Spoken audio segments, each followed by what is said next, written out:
Hi guys, അപ്പോൾ ഇന്ന് നമുക്കൊരു റവ കേസരി ഉണ്ടാക്കിയാലോ. ആദ്യമായിട്ട് ഞാനിവിടെ ഏലക്കയും അതുപോലെ തന്നെ പഞ്ചസാരയും കൂടി ഇട്ട് പൊടിച്ചെടുക്കുന്നുണ്ട്.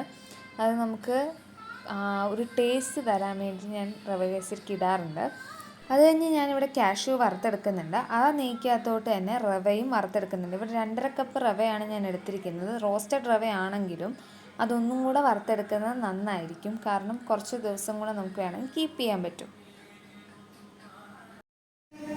അപ്പോൾ ഇത് മോസ്റ്റ് റിക്വസ്റ്റഡ് സാധനമാണ് റവ കേസരി. ഉണ്ടാക്കാൻ വേറൊരു കാരണം കൊണ്ടുണ്ട്.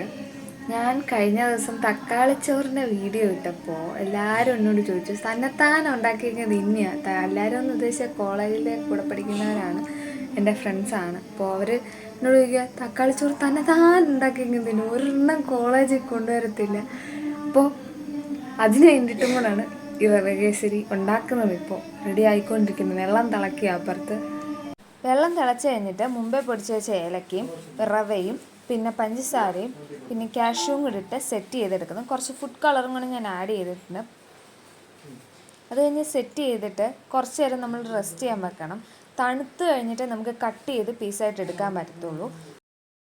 അപ്പോൾ ഇന്നത്തെ വീഡിയോ ഇത്രയേ ഉള്ളൂ. അടുത്ത റിവ്യൂ വീഡിയോയും അത് കോളേജിൽ കൊണ്ടുവന്നതും പാർട്ട് 2 ആയിട്ട് വരുന്നതായിരിക്കും. അപ്പോൾ ഇത്രയേ ഉള്ളൂ. ബൈ.